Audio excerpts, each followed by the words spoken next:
안녕하십니까. 안녕하십니까.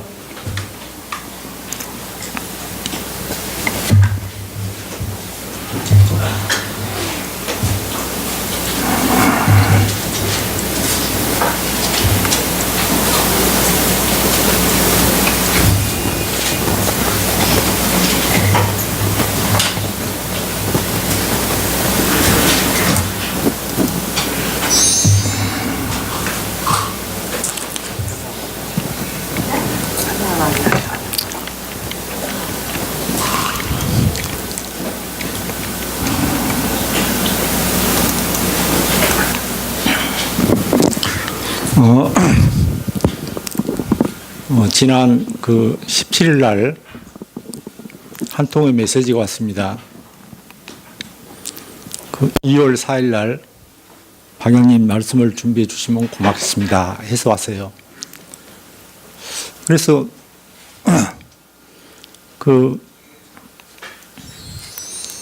대답을 못하고 있다가 나중에 하게 됐습니다. 성경에 보면은 예수님이 입성하실 때 어린 아기를 준비해놨다가 주께서 쓰시겠다 할 때 내주게 됩니다. 그래서 항상 말씀을 준비해 놓고 언젠가라도 주님이 필요하실 때 말씀하시면은 쓰임 받을 수 있도록 그런 생각들을 많이 했는데 주님이 필요해서 말씀하신 것으로 생각하고 그대로 받고 준비를 또 했습니다.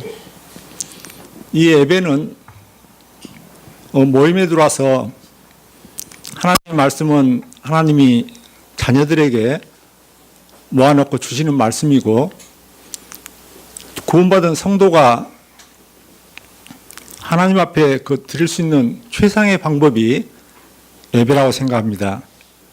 그래서 전에는 매주 1월 달이면은 이 예배에 대해서 교제를 제일 먼저 했습니다. 그래서 우리가 매주 드리고 있는 것이지만은 다시 그 말씀을 상기하고 또 새로 구원받고 그 예배에 참여하는 형제들에게도 그냥 습관적으로 하는 것보다도 예배에 대한 바른 정립이 필요할 것 같아서 했던 것이죠. 그래서 잠실은 예배에 대해서 모임 중에서 가장 잘 드린다는 곳이지만은 다시 이 말씀으로 어떤 부족함이 있어서 하는 것이 아니고 다시금 생각해보는 이런 시간이 됐으면 합니다. 주의 성찬 예배 고린도전서 11장 23절부터 26절 말씀으로 이 말씀을 준비했습니다.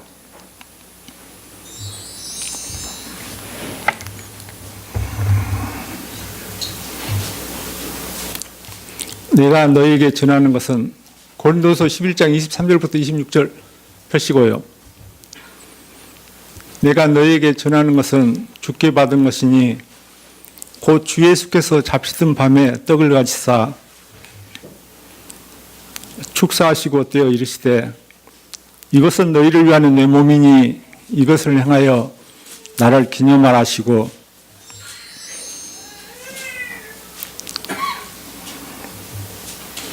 식후에 또한 그와 같이 잔을 가지시고 이르시되 이 잔은 내 피로 세운 새 언약이니 이것을 행하여 마실 때마다 나를 기념하라 하셨으니 너희가 이 떡을 먹으며 이 잔을 마실 때마다 주의 죽으심을 그가 오실 때까지 전하는 것이니라.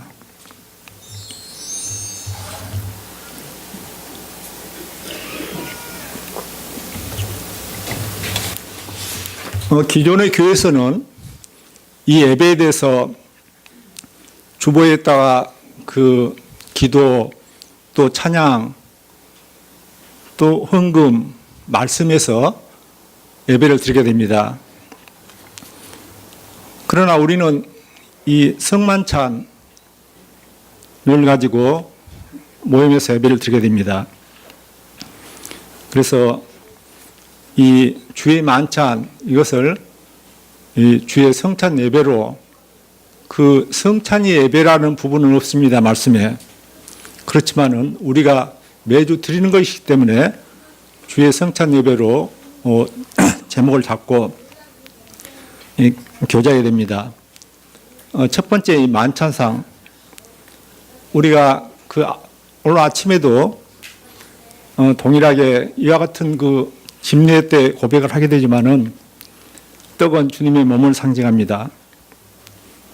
또 잔은 주님의 보배로운 피를 상징합니다. 저 뒤에서 글씨 잘 보입니까? 네. 떡과 잔을 먹고 마시며 주님을 기억합니다.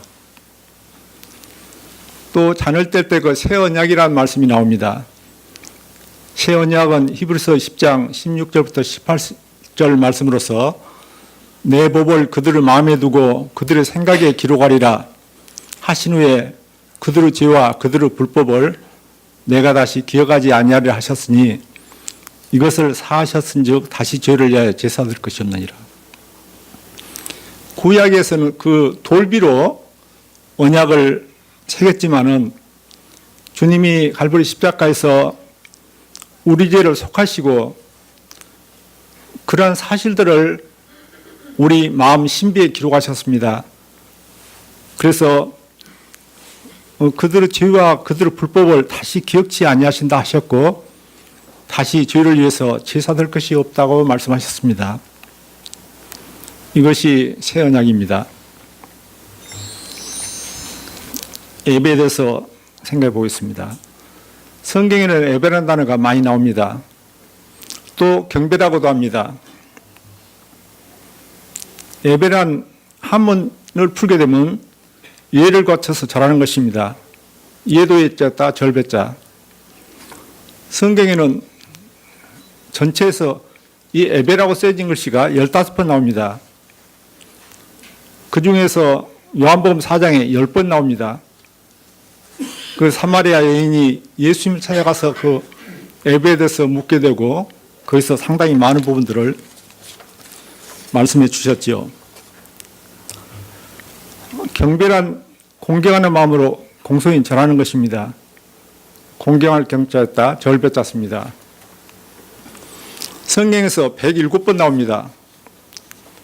그런데 제일 많이 그러니까 창세기부터 다 나오게 되는데 제일 많이 나온 것이 계시록에서 22번 나옵니다.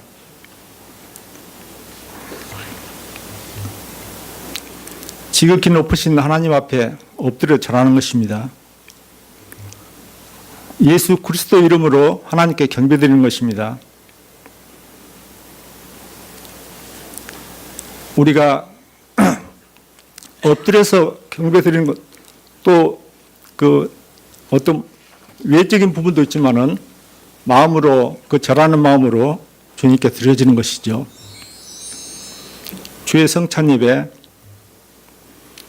주의 성찬 예배 또는 주의 만찬은 예수께서 친히 제정하신 것입니다.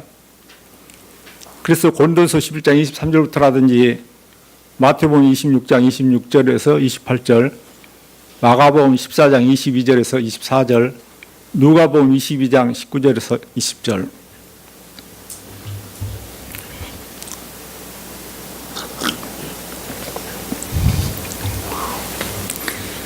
그리스도께서 명하신 두 가지 예식은 어느 것이 있을까요?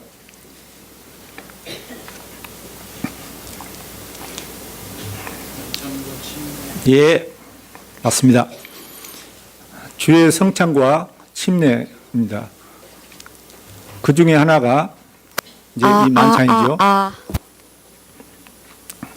그래서 저는 그 만찬, 늦을 만자 밥찬인데 성경에서 만찬은 되었지만은 저는 그 거룩 성자 써서 주의 성찬으로 많이 사용하게 됩니다. 우리가 잘 알다시피 성도들이 떡을 떼고 잔을 마시며 주님을 기억하고 주의 죽으심을 오실 때까지 전하라고 하셨습니다. 사실은 이것이 주제가 됩니다. 고린도서 11장 23절부터 26절. 주의 성찬 예배 두 번째입니다. 떡과 잔을 축사하시고 주님을 기념하라 하셨습니다. 기념은 기억하라와 같은 뜻입니다. 떡과 잔을 대하며 주님을 기억하라는 뜻입니다. 성경에서 1611년판 킹제임스 버전에서는 전부 기억으로 나옵니다. 기념이라는 것은 그러니까 교파에서는 거의 다 기념으로 말합니다. 성경에도 많이 일반 성경은 기념으로 됐는데, 그래서 그런지 교파에서는 부활주일하고 추수감사절 두 번 성찬식을 하게 됩니다. 기억은 우리가 자주 하는 것이거든요. 자주 주님을 기억할 때마다 우리의 영적인 그 성장이 이루어지게 됩니다. 그리스도로 말미암아 구속받은 그리스도인은 그리스도 예수 우리 주님을 기억하며 새 노래로 심령 깊숙이 넘쳐 흐르는 감사로 경배드리는 것입니다. 자주 하는 것이죠. 우리는 매주 하게 됩니다. 교파에서 제일 자주 하는 곳이 그 한 달에 한 번씩 드리는 데가 있습니다. 그러나 우리는 매주 드리게 되죠. 주의 성찬 예배 세 번째입니다. 주의 성찬은 그리스도인에게 부여된 특권이며 의무 이전에 지극히 마땅한 순종입니다. 만찬 예배, 성찬 예배는 아무라도 드리는 것이 아닙니다. 반드시 구원받은 성도만이 드릴 수 있는 우리의 특권입니다. 주의 성찬은 주님의 한없는 사랑과 하나님의 무한한 은혜 가운데 이루어진 예배의 아름다운 꽃입니다. 예배 중에서 아름다운 꽃. 예배는 구원받고 성도 생활이 예배의 시작이라면 성찬 예배는 주님의 죽으심과 부활을 기억하며 드리는 예배의 핵심 중의 핵심입니다. 예배란 부분을 우리가 정의를 한다면은 구원받고 나서부터의 생활이 예배입니다. 그러나 이제 공동으로 드려지는 이 성찬 예배는 그것이 예배 중에서 가장 아름다운 꽃이고 예배 중에서 가장 핵심적인 것이 성만찬 예배입니다. 이 예배는 어디서 드려야 되는가? 요한복음 4장 21절부터 24절 봅니다. 더 앞서부터 보면 도움이 되지만은 여러 가지 여기다 다 넣을 수 없기 때문에 필요한 부분만 하게 됩니다. 예수께서 이르시되 여자여 내 말을 믿어라. 이 산에서도 말고 예루살렘에서도 말고 너희가 아버지께 예배할 때가 이르리라. 23절 아버지께 참되게 예배하는 자들은 영과 진리로 예배할 때가 오나니 곧 이때라. 곧 이때에 우리는 주목해야 됩니다. 아버지께서는 자기에게 이렇게 예배하는 자들을 찾으시느니라. 하나님은 예배한 자를 찾고 계십니다. 예배는 어디서? 두 번째, 하나님 앞에서 드립니다. 우리가 하나님 앞에서 드린다면서도 그렇지 못하는 경우들이 상당히 많을 것 같아요. 하나님 앞에서입니다. 예수 그리스도 우리 주님 앞에서입니다. 1인칭은 나고 2인칭은 하나님 주님이시죠. 3인칭은 돌아가신 분이라든가 이런 분들을 얘기할 때 합니다. 그래서 여기서 연관시키면은 당신이란 말은 굉장히 부적절한 말이라는 부분을 얘기하고자 합니다. 보혜사 성님의 인도하심 속에 참된 예배는 이 산이나 예루살렘 같은 외형적인 조건에 얽매이지 않고 순수한 영적인 자세와 진심으로 드리는 내면적인 경배입니다.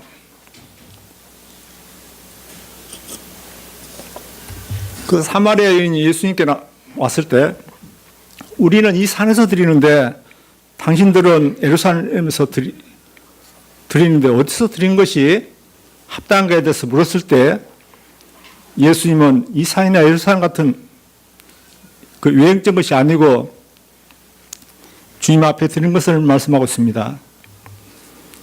거듭난 성도들이 모인 곳이면 어디서나 될 수가 있습니다. 예전에 제가 그 수술 받고 집에 왔을 때 잠실에서는 봄소풍 그러니까 세미나 갔습니다. 소풍이 맞지요? 그런데 그때 우리는 예배를 드려야 되는데 그래서 우리 사돈네 두 분과 서희 한번 가정 예배를 드린 적이 있습니다. 이번에 그 어느 형제님 수요일날 말씀하시면 아니 다른 어느 형제님이 수요일날 저기 베트남에서 그 가족 식구끼리 그냥 드렸다고 그런 얘기를 들으니까 참 뭐 그럴 수도 있다는 걸 또 생각이 됐고 저도 이제 들어진 그 생각들이 났습니다. 예배자의 자세입니다. 첫 번째로 성탄 예배의 진정한 의미를 알고 드려야 합니다. 고린도서 11장 27절에 누구든지 주의 떡이나 잔을 합당치 않게 먹고 마시는 자는 주의 몸과 피를 범하는 죄가 있느니라 했습니다. 현대인의 성경에서는 합당치 않게라는 부분에서 함부로라고 말하고 있습니다. 누구든지 주의 떡이나 잔을 함부로 먹고 마시는 자는 주의 몸과 피를 범하는 죄가 있다 했습니다. 아무라도 이 떡을 대하고 이 잔을 마시면 안 됩니다. 다른 데서는 대수롭지 않게 먹고 마시는 거라고 말하고 있습니다. 그리고 주의 몸과 피를 범하는 죄가 있다 했는데 공동번역에서는 못 오가는 죄를 범하는 것이다 했습니다. 그래서 나중에 보게 되면은 그걸 함부로 먹고 합당치 않게 먹음으로 말미암아 징계가 내려진 부분들이 성경에 기록됐습니다. 29절에서는 주의 몸을 분변치 못하고 먹고 마시는 자는 자기 죄를 먹고 마시는 것이니라. 이것을 세번역에서는 자기에게 내릴 심판을 먹고 마시는 것이라고 말했습니다. 그래서 구원받지 않고 떡이나 잔을 대하는 것은 지극히 합당치 않는 것입니다. 예배자의 자세 두 번째입니다.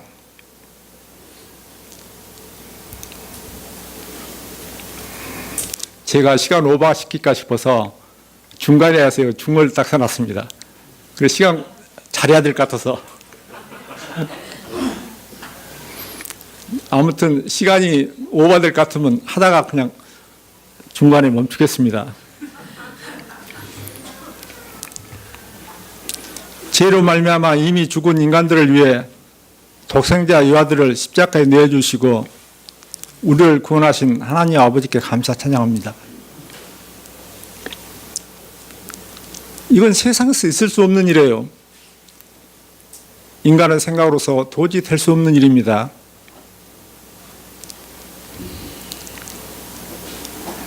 자신이 친히 육신의 옷을 입고 우리를 위해서 십자가에서 죽어주시고 우리를 구원하셨습니다. 그래서 그분께 감사 찬양 드리는 것입니다. 우리를 위해 십자가에 달리시고 우리를 위해 죽으셨다가 부활하시고 우리를 위해 하늘에 오르셨다가 다시 오실 예수 그리스도 우리 주님을 기억하며 감사 찬양 경배 드리는 것입니다.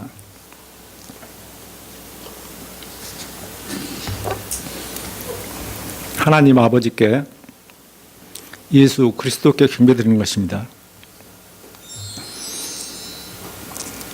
예배자의 자세 세 번째입니다.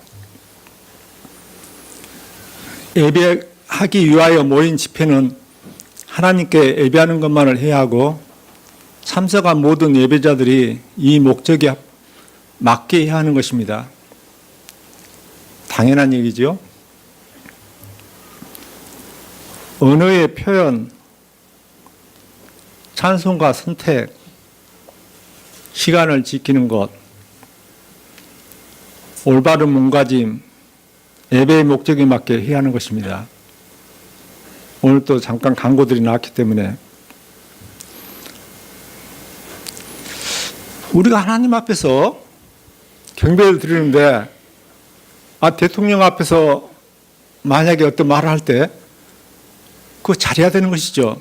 그런데 거룩하신 하나님 앞에서 우리가 아무렇게라도 예배드릴 때 언어 사용하면 안 됩니다. 찬송가 선택은 너무 잘하세요, 아주. 저는 이 예배 때 찬송가들이 늘 잘못된 찬송가들이 늘 나와서 전에 그래서 주일날 되기 전부터 미리서 그 찬송가에 대해서 많이 신경 쓰고 준비해가지고 다른 이상한 찬송가가 나오면은 빨리 끝나기 전에 그냥 이렇게 다시 돌려서 이제 바른 찬송가로 돌리고 그랬는데 여기서는 너무 합당한 찬송가들이 나와서 예배드릴 때마다 참 마음이 편합니다. 그리고 시간을 지키는 거 우리가 예배드릴 때 시간 지켜서 해야 되겠죠. 올바른 몸가짐, 예배의 목적에 맞게 해야 하는 것입니다. 아무렇게나 입고 와서 주님께 경배드릴 수 없잖아요. 예배자의 자세 네 번째입니다.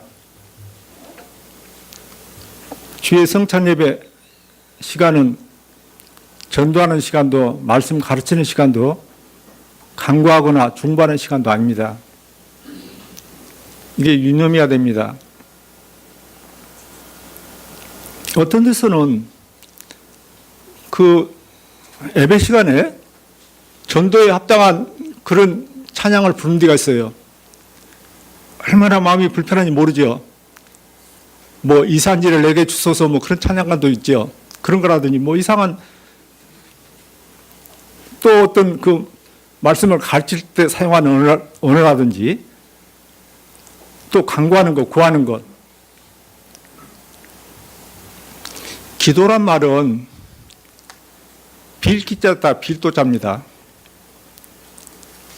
기도는 성경에서 디모데전서 4장이든가 디모데전서 2장 1절 보면은 간구와 기도와 도구와 감사로 나왔습니다. 그래서 남을 위해서 기도하는 것이 도구지요. 또 기도에도 감사가 있습니다. 또 간구하는 것 이거 있거든요. 간구는 간절히 구하는 기도고 도구는 남을 위해서 중보하는 기도고 기도는 원 의미가 구하고 비는 거고 감사는 고마움을 나타내는 인사지요. 우리는 그러면 예배 시간에 어떻게 해야 됩니까? 주님이 우리를 위해서 구원하시고 자신의 몸을 십자가에서 내주셔서 우리를 사랑하시고 우리를 건지셨는데 우리가 어느 것을 해야 됩니까? 100% 감사밖에 없습니다. 기도 기자도 쓰면 안 됩니다. 김기훈 형제 빼고는 기도 기자도 쓰면 안 돼요. 기자 자체가 한문이로는 빌기자니까 주님이 자신을 주셨는데 우리가 뭘 더 구해야 됩니까? 그저 100% 감사, 영광 돌리는 것이죠. 오직 영광과 존귀로 관을 쓰신 예수 그리스도를 통해 하나님께 영광을 돌리고 그분을 찬양하며 그의 베푸신 은혜에 감사하는 시간입니다. 예배자의 자세 다섯 번째입니다.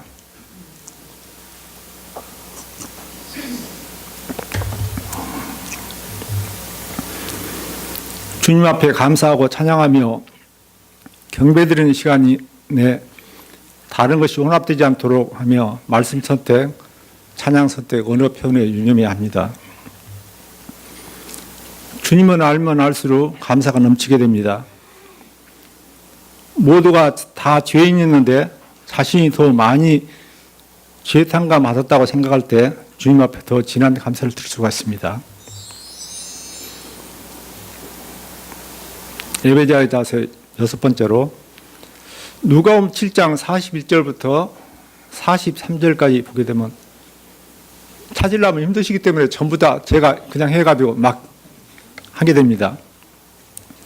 이르시되 빚 주는 사람에게 빚진 자가 둘이 있어 하나는 500데나리온을 졌고 하나는 50데나를 줬는데 40절에 갚을 것이 없으므로 둘 다 탕감하여 주었으니 누가 그를 더 사랑하겠느냐.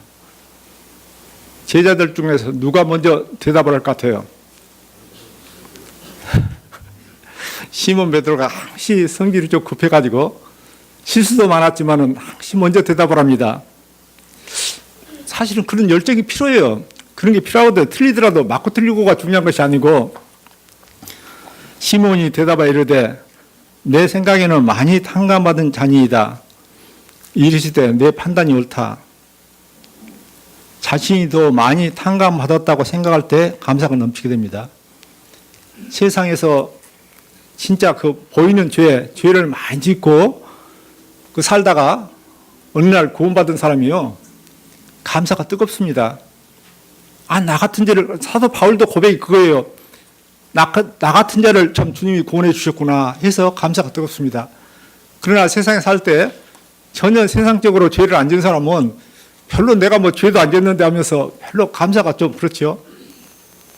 그래서 내가 많이 죄를 지었다기보다도 진짜 자신을 바라보고 나 같은 사람을 왜 구원해 주셨을까? 나는 주님 앞에 나갈 수 없는, 베드로가 그 부름받을 때 저는 죄인입니다 하면서 그 말한 부분이 나오죠. 한결같이 자신을 바라보고 내가 거룩하신 하나님 앞에 나갈 수 없는 자였는데 이와 같이 경배드릴 수 있음에 대해서 감사드려야 됩니다. 누가 경배드리는가? 구원받은 형제 자매님들이죠. 왕같은 제사장들. 베드로전서 2장 9절. 형제는 말하는 제사장입니다. 말하는 제사장은 입을 열어서 하나님께 감사 찬양 드려야 합니다. 자매는 침묵의 제사장입니다. 잠잠히 하나님께 영광 돌리게 됩니다. 머리에 너울을 쓰고, 너울은 순종의 표이기 때문에 꼭 필요하지요. 말하는 제사장이 말을 안 하게 되면 어떻게 됩니까? 하나님께서 말하기 위해서 말하는 제사장을 세웠는데, 우리는 구원받은 성도는, 형제들은 다 입을 열어서 하나님께 경배드려야 됩니다. 감사드려야 되는 것이죠.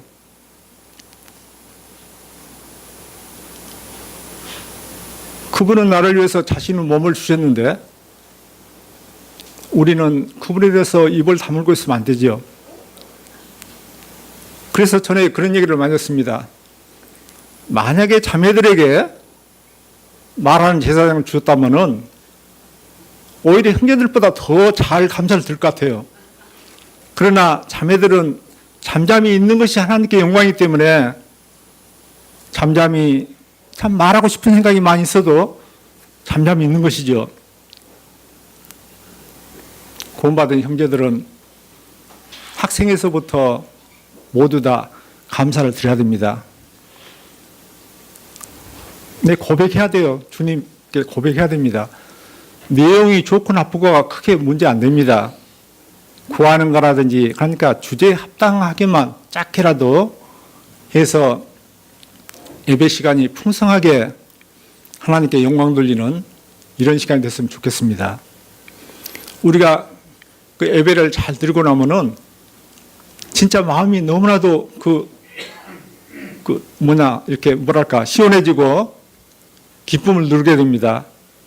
우리에게 이와 같은 반응이 올 때는 주님에게는 더 큰, 진짜 인간들을 위해서, 죄인들을 위해서 내가 갈보리 십자가에서 죽어졌는데 그들이 그러한 사실에 대해서 감사하고 있다는 사실을 알 때 주님 기뻐하시게 됩니다.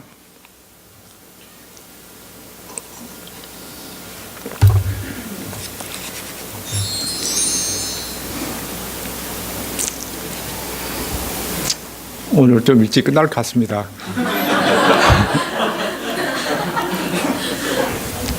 결론입니다. 성만찬 예배는 주님이 베푸신 만찬상 앞에 갈보리 십자가에 나타나신 그 사랑을 기억하며 모두 다 참여하여 짧게라도 하나님의 은혜에 감사 찬양으로 경배드린 것입니다. 오늘 잠깐 들으니까 학생들 감사가 있었던 것 같습니다. 너무 참 좋더라고요. 우리는 계속적으로 잘하는 형제들이 구원받고 나서 감사에 참여해야 돼요. 자기에게 주신 그 마음에 뜨거운 그 주님에 대한 감사를 그냥 짬이 될 때마다 해야 되는 거예요. 진짜 그 예배 감사가 많을 때는 잠깐 짬을 놓쳐보면은 자기가 하고 싶어도 못 하는 거예요. 그래서 잠깐 짬이 되면은 원래 이제 저희들은 예전에는 이렇게 했어요. 예배에 대해서 많이 이제 생각을 하고 책에서 보고 또 앞선 형님들한테 묻고 해가지고 이 정립된 것이 어떤 거냐면은 처음 예배 시작은 이제 앞선 형님이 하는 거예요. 딱 쉽게 말하면 문을 여는 거예요. 그러고 나면 이제 막 형제들이 계속해서 하는 거죠. 그러고 나서 이제 어느 정도 시간이 됐을 때 또 앞선 형제님이 다른 형제님이 떡에 대해서 감사를 드립니다. 그래서 저희들은 이제 흔히들 예전에는 그 고린도서 11장 23절부터 그걸 봉독을 합니다. 봉독을 하고 나서 떡에 대해서 감사를 드리고 떡을 나누고 나서 또 잔에 대해서 감사를 드립니다. 앞선 형님들이 그러니까 마무리를 하는 거예요. 그런데 그 시간이라는 것은 계속적으로 주님 앞에 감사로서 나가는 거예요. 나가가지고 가장 주님 앞에서 이제 절정 시간이 떡에 대해서 잔에 대해서 감사를 드리죠. 그때는 막 여기서 저기서 훌쩍훌쩍 하죠. 감동이 돼가지고 막 눈물 흘리고 이제 그리고 나서 장까지가 딱 마무리가 됩니다. 그래서 예배는 장까지고 각기 형님들의 분별이 좀 다를 수는 있습니다만은 제가 생각할 때는 장까지가 예배 마무리고 끝이고 그 후는 이제 기도가 됩니다. 그래서 오늘 또 잘 하셨지만은 헌금에 대한 기도도 나오고 또 말씀을 전하실 분에 대해서도 기도도 합니다. 그리고 말씀이라는 것은 이제 자녀들이 다 모였으니까 경배를 받으시고 나서 자녀들에게 우리의 필요한 부분들을 말씀해 주시는 것이죠. 하나님 말씀을 받는 것이죠. 그러나 이제 각 지역교회마다 다 특성이 있고 그래서 지역교회를 보게 되면은 각 지역교회마다 그런 게 있어요. 그래서 옛날에 목동에서는 이 묵동화되어 있다. 이 변하지 않는 딱 그냥 PDF로 문서 작성한 것처럼 고칠 수 없는 딱 그게 돼 있어요. 얘기도 그냥 전혀 요동하지 않는. 그래서 묵동화되어도 안 되고 제가 잠실에서 왔기 때문에 잠실화되어도 안 되고 이건 주님화되어야 된다. 주님의 말씀에서 비춰서 가장 합당한 최선의 방법을 강구해서 나가야 되는 것이지 딱 그냥 고정화 시켜가지고 말해도 고쳐지지 않는 거 그거 참 힘들지요. 예배드리는 것은 구원받은 성도들에게 큰 특권이며 마땅히 해야 될 도리입니다.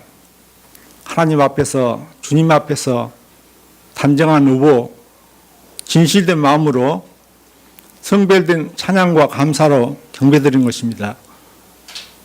우리를 위해서 십자가에 죽으시고 다시 사시고 부활하신 우리 주님을 기억하면서 드리는 것입니다.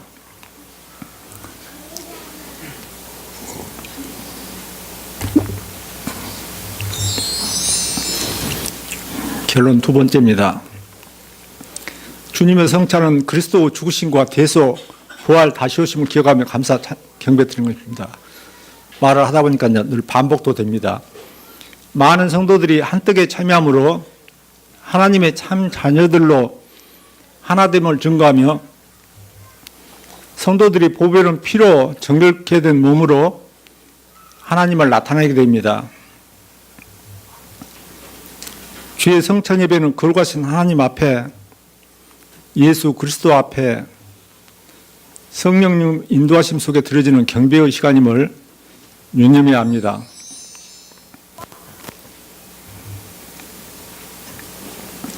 이제는 육가 원칙에 대해서 잠깐 생각해 봤습니다. 만찬 예배를 언제 드리는가 해서 주일날 성도들이 많이 모이는 날입니다. 어디서 예배드리기 좋은 곳 예배당입니다. 누가 구원받은 성도들이 왜 은혜 입은 자의 반응입니다. 은혜 입은 자의 반응, 반드시 반응이 나와야 되잖아요. 주님 또한 명령입니다.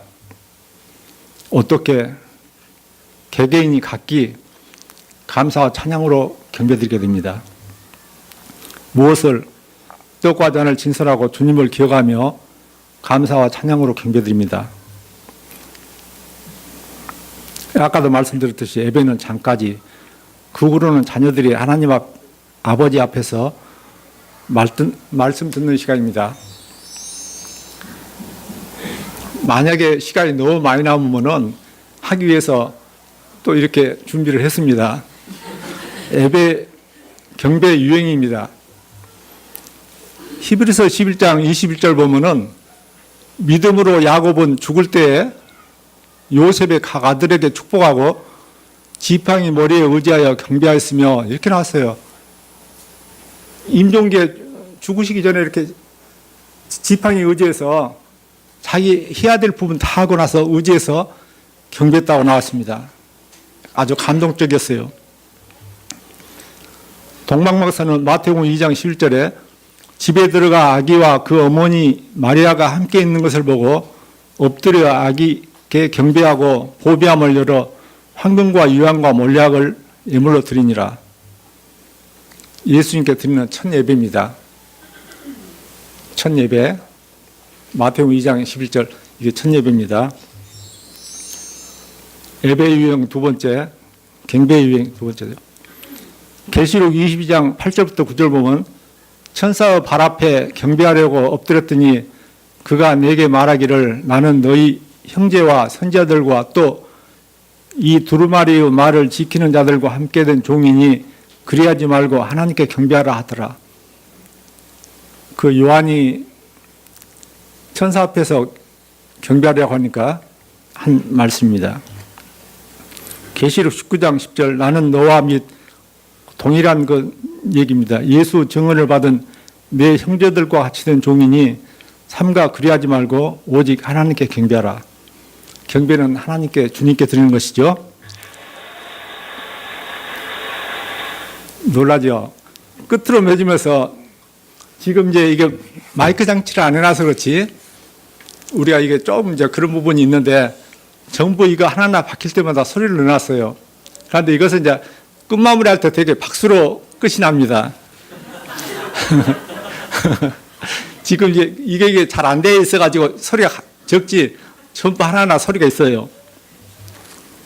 계시록 4장 10절 24 장로들이 보좌에 앉으신 이 앞에 엎드려 세세토록 살아계신 이에게 경배하고 자기의 관을 보좌 앞에 드리며 누가복음 24장 51절부터 53절 축복하실 때 그들을 떠나 하늘로 올려지시니 그들이 그에게 경배하고 큰 기쁨으로 예루살렘에 돌아가거늘 성전에서 하나님을 찬송하니라.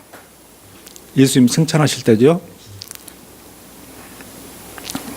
이와 같은 경배는 주의 성만찬 예배와 다른 일반적인 경배의 모습입니다.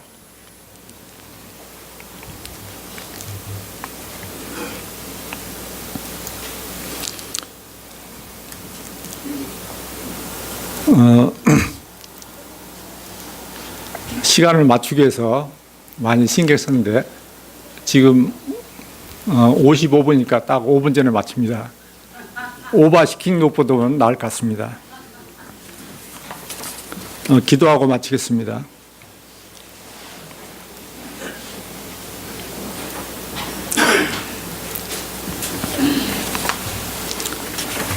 주님 감사합니다. 지극히 부족한 자에게